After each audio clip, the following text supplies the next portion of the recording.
Hi Brainies and welcome back to the channel. I hope you guys are doing super well and studying properly for your exams. I am a Brainy mentor and आज हम करने वाले हैं हमारा last method of calculating national income. कौन सा method रह गया है? हमारा वैल्यू एडेड मेथड. ठीक है. ये वाला जो मेथड है ये इतना इंपॉर्टेंट नहीं है. बेसिकली जो आपको मेथड्स आते हैं क्वेश्चन में वो पेपर में वो होते हैं आपके income method and expenditure method. वो 6 मार्क्स का क्वेश्चन आता है जिसमें आपको दोनों से ही सॉल्व करना होता है. ठीक है. ये वाला जो वैल्यू एडेड मेथड है this is not so important but yes ये आ सकता है. ठीक है. आ सकता है. मैं ये नहीं कहूँगी कि बिल्कुल इंपॉर्टेंट नहीं है, आ सकता है. ठीक है. ये वाला मेथड मैं आपको बुक से ही करवाऊंगी. बहुत ईजी है, धीरे धीरे से समझेंगे.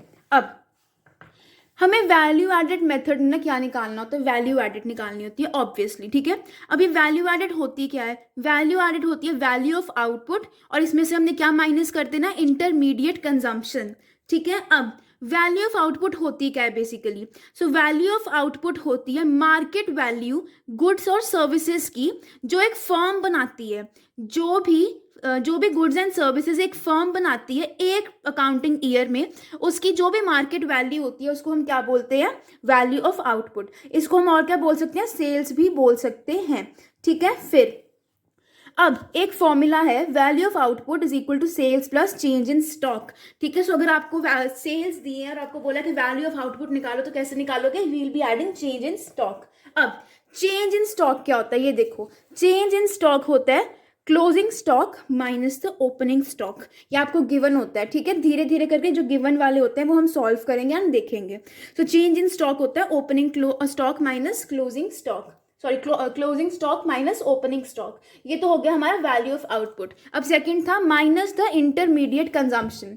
इंटरमीडिएट कंजम्पशन वो वाली कंजम्पशन होती है जो फैक्टर्स ऑफ प्रोडक्शन को छोड़कर होती है. एक्सेप्ट मतलब नॉन फैक्टर इनपुट्स की होती है. फैक्टर्स ऑफ प्रोडक्शन कौन से होते हैं? Land, labour, capital and entrepreneur. इनको छोड़ के जितने भी नॉन फैक्टर इनपुट्स होते हैं उसको हम बोलते हैं इंटरमीडिएट कंजम्पशन. ठीक है. क्लियर. अब इतना हमें पता चल गया कि वैल्यू एडेड क्या होती है. क्या होती है? Value of output minus the intermediate consumption. ठीक है. अब हमें बोला गया हमने क्या निकालना है. We have to calculate the gross value added. तो ग्रॉस वैल्यू एडेड को हमने कैसे कैलकुलेट करना है? देखो, सबसे पहले तो आपको ये सब कर देना. हमारा वैल्यू एडेड आ गया. ये जो हमारा वैल्यू एडेड आया ना यही होता है ग्रॉस वैल्यू एडेड. ठीक है. या फिर इसको हम क्या बोल सकते हैं? GDP at MP. अब हमने क्या निकालना है? NNP at FC. तो आपको पता ही, मैंने आपको लास्ट चैप्टर में बताया था जीडीपी एट एमपी पे से जाना है हमें एनएनपी एट एफसी पे. तो कैसे जाएंगे? ग्रॉस से नेट पे जाना है, डेप्रिसिएशन माइनस कर दी है ना. फिर डोमेस्टिक से नेशनल पे जाना है, एनआईटी माइनस कर दिए. फिर एमपी से एफसी पे जाना है तो क्या सॉरी एमपी से हमने अगर एफसी पे जाना है तो हम एनआईटी माइनस करेंगे. ठीक है. और क्या बोला गया? अगर हम जा रहे हैं डोमेस्टिक से नेशनल पे तो हमने क्या किया? Net factor income from abroad add कर दिया जिससे हमें क्या मिलता है? NNP at FC. ठीक है. अब मैं आपको एक एग्जांपल से समझाऊंगी, पूरा एक्सप्लेन करूंगी, फिर आपको समझ आएगा. ये मैंने एक बार शॉर्ट में भी लिखा है, you can check it out. कि जो हमारा वैल्यू एडेड होता है जिसको हम gross value added at market price भी बोलते हैं या फिर जीडीपी एट एमपी भी बोलते हैं, उसको हम कैलकुलेट कैसे करते हैं? Value of output minus the intermediate consumption, जिसमें वैल्यू ऑफ आउटपुट होता है sales plus change in the stock. और चेंज इन स्टॉक क्या होता है? Closing stock minus the opening stock. अब ये जो हमारा जीडीपी एट एमपी आया है ना, इसमें हमने क्या करना है? डेप्रिसिएशन को सब्ट्रैक्ट कर दिया, एनआईटी को भी सब्ट्रैक्ट कर दिया और ऐड कर दिया हमने net factor income from abroad, जिससे हमारी नेशनल इनकम आ जाती है एनएनपी एट एफसी. अब एग्जाम्पल देखते हैं. ओके. ये हमारे पास क्वेश्चन है, इसमें आपको क्या फाइंड करना है? NNP at FC. कैसे कैलकुलेट करोगे? देखो, सबसे पहले हमें क्या करना है? पहले ग्रॉस वैल्यू एडेड निकालेंगे है ना.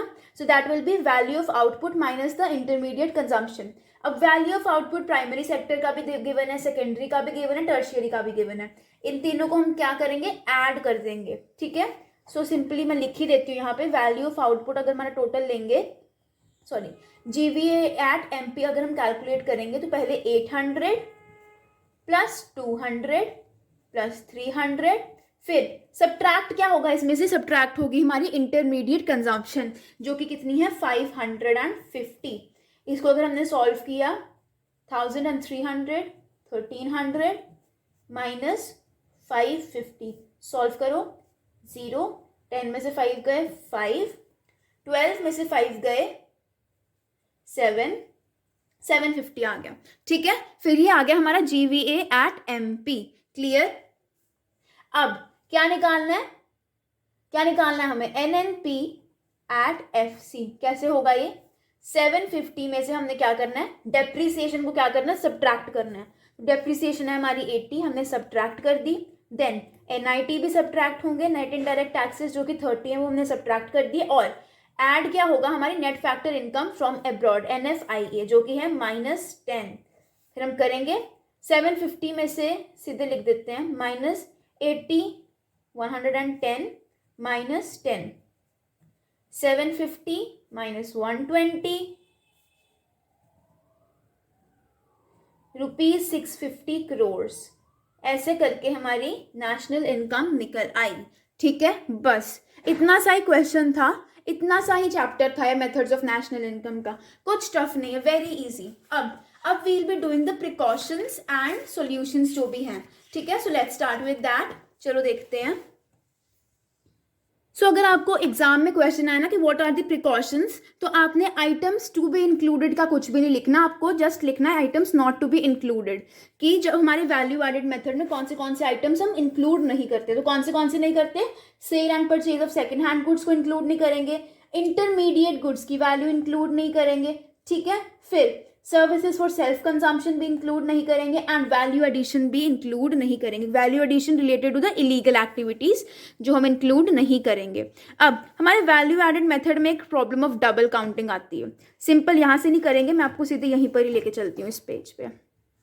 सो डबल काउंटिंग है क्या, जब कभी आप वैल्यू एडेड करते हो ना, तो कभी कभी कुछ टर्म्स 2 बार काउंट हो जाते हैं, इसलिए हम उस चीज़ को अवॉइड करने के लिए हम क्या करते हैं। देखो, सबसे पहले मैं बताती हूँ 2 बार कैसे ऐड हो जाती हैं। देखो, वैल्यू ऑफ आउटपुट कितनी है यहाँ पर, स्टेज 1 में 400, इंटरमीडिएट कोई गुड नहीं है, तो हमारी वैल्यू एडिशन कितनी होगी 400। अब क्या किया, यहाँ पर जब मिल ओनर ने लिया तो वैल्यू ऑफ आउटपुट होगी 600 और इंटरमीडिएट गुड्स होगी 400।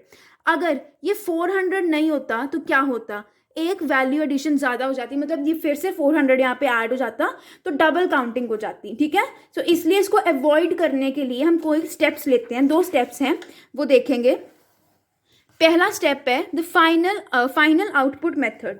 सो क्या करना होता है, हम वही चीज़ें एस्टिमेट करते हैं जो फाइनल गुड्स एंड सर्विसेज होती है, हम उन्हीं को ही कंसीडर करते हैं। ठीक है, सिर्फ फाइनल गुड्स एंड सर्विसेज को। ठीक है, एंड वैल्यू एडेड मेथड में हम क्या करते हैं, जितनी भी सिर्फ हम वही चीज़ें इंक्लूड करते हैं। क्या इंक्लूड करते हैं, the sum total of value added by all the producing units within the domestic territory of a country. जो डोमेस्टिक टेरिटरी के अंदर वैल्यू एडेड होगा हम उसी को ही इंक्लूड करेंगे। ये 2 वेज थी। पहली वे में हमने क्या किया, फाइनल गुड्स एंड सर्विसेज लेंगे, एंड दूसरी वे में हमने क्या किया कि जो डोमेस्टिक टेरिटरी के अंदर वैल्यू एडेड होगा हम वही लेंगे। ठीक है, बस यही था हमारा वैल्यू एडेड मेथड। इसी के साथ तीनों मेथड्स हो गए हैं। Just go give it a read, practice the numericals और सारा आपका चैप्टर कंप्लीट हो जाएगा। So that was it for the video. I hope you like the video. If you did, don't forget to like, share and subscribe to the channel. You are at Brainy Mentor. Have a great day ahead.